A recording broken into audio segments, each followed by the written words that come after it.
Karibuni sana. Jina langu ni Miss Masao na siku ya leo nitaonyesha jinsi ya kutengeneza marble cake.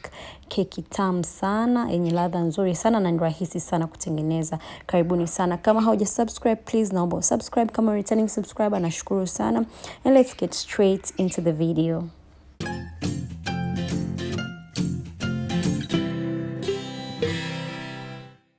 Yetu ni kama ifuatayo. Utahitaji unga kikombe 1.5, lazima utumie measuring cups. Pia utahitaji maziwa ya kawaida, maziwa fresh kikombe 1. Pia utahitaji sukari, brown sugar kikombe nusu. Kama unatumia white sugar, utatumia kikombe 1. Utatumia pia cocoa powder ambayo yenyewe utatumia vijiko 4 vikubwa, mayai 2, na pia utatumia blueband au butter kikombe 1 ambayo iko katika room temperature. Pia utatumia vanilla essence kijiko 1 kidogo na baking soda kijiko 1 kidogo. Kama unatumia baking powder, tutumia vijiko 2 vidogo.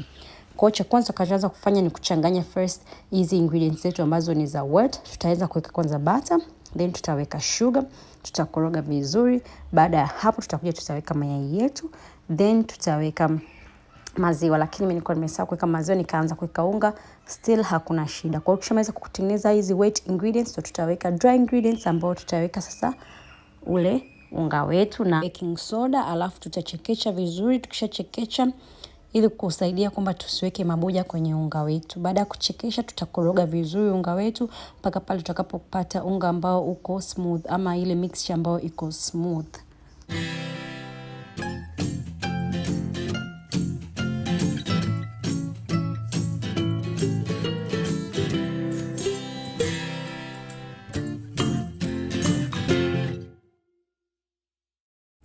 Then tutaweka vanilla essence, tutaweka kijiko 1 cha vanilla, na mahitaji yote nitaweka kwenye description box below. Naomba muangalie hapo chini ili uweze kujua unahitaji kitu gani kabla haujaanza kuandaa keki yako. Na keki, kwenye uandaji wa keki sio lazima uwe na ile mixer. Unaweza ukatumia kama hivyo mimi nilivyotumia 2 spatula, ama kama una mwiko ambao ni uko flat, unaweza ukatumia. Then nitagawanya mixture yangu kwenye sehemu 2. Baada ya kugawanya kama hivyo, hii ambayo nimeweka kwenye kibakuli nitachanganyia na ile cocoa powder. Nikishachanganyia na cocoa powder ikachanganyika vizuri kabisa, nitachukua sasa chombo changu kwa ajili ya kubekia na kuzimimina sasa hizi mixture zangu kwenye chombo kwa ajili ya kuanza kuzitengenezea zile swirls ambazo zitaonekana kama marble kwa ajili ya kubake.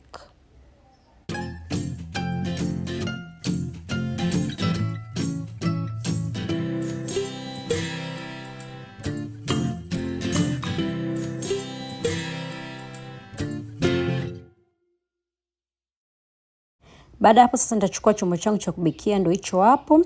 Mimi nina baking paper nitaitumia, lakini kama hauna baking paper unaweza ukachukua bata yako na ukaipaka vizuri katika chombo chako vizuri, au ukatumia mafuta ambayo hayana harufu ukapaka, alafu ukachukua unga ukamiminia, alafu ukakishake ili kutoa ile excess unga ambao umebakia. Baada hapo kama mnavyoona sasa na mimina hiyo mixture yangu katika hii tini yangu vizuri. Nikisha mimina hii hapa ya kwanza, nitakuja na mimina sasa ile ya chocolate. Kuna namna mbili ya kumimina hizi mixture. Unaweza kumimina kama mimi nilivyofanya hivi, au kumimina kwa portions. Ukaweka kwa kidogo kwanza hii ya mixture hii ya white, then ukaja ukaweka kidogo ile ya chocolate, then ukaja ukaweka kidogo ya white, then ya chocolate. Lakini mimi nilifanya tu kuweka ya white chini, then ya chocolate juu, alafu baadaye sasa nikaanza kutengeneza hizo swirls. Hizo swirls sasa mimi nimetumia kwa niliingiza alafu nikaanza kama nakoroga, kama natengeneza kama ua au something, yani kama nakuwa nakoroga, naenda na kurudi kama mnavyoona ninavyofanya hapo, paka nipate sasa ile swirl ambayo naona kama hii inakuja kama marble. Kwa watu ambao mnajua marble inavyokuwa, inakuwa ina space kubwa, labda tuseme white alafu inakuwa na mistari ya black, so that's what we want. Au inaweza kuwa black afu na white kidogo, hicho ndio kitu tunachokitaka. Kwa hiyo baada ya kutengeneza kama hivyo mnavyoona sasa kuna swirls fulani, then nitaacha sasa, nitaenda kuibake. Nitaweka kwenye oven yangu kwa 180 degrees kwa muda wa dakika 40. Na utajuaje kwamba keki yako itakuwa tayari? Pale utakapoingiza toothpick kwenye keki yako na toothpick atoka ikiwa safi.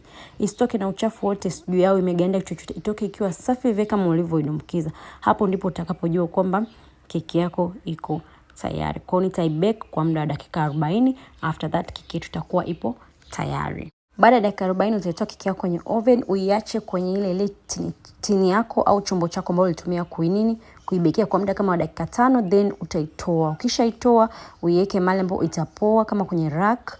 Alafu baada ya hapo sasa ndo tunaweza tukaikata kama unavyoona mimi ninavyokata hapo kwenye slices ambazo ninataka mimi au kwa slices ambazo utataka wewe kuzikata. Na hapo nilikuwa naonyesha kisu cha kukatia keki au mkate, ndo visu hivyo ili usije ukaharibu keki yako. Baada ya hapo kama mnavyoona nimekata keki yangu vizuri. Jamani, hii keki ni tamu sana. Ni rahisi sana kutengeneza. Unaweza kutengeneza, hauhitaji kuwa na mashine yoyote kwa ajili ya kutengeneza keki. Hauhitaji kabisa. Keki ni wewe tu mwenyewe kama unapenda kutengeneza, unaweza kutengeneza keki kwa ajili ya familia yako. Na ni rahisi sana, watoto wanapenda sana keki. Mnaweza mkatumia kwa ajili ya kunywa chai au kama snack. Nashukuru sana kama mmeangalia video hii mpaka hapa. Naomba msisahau ku like, comment na kushare.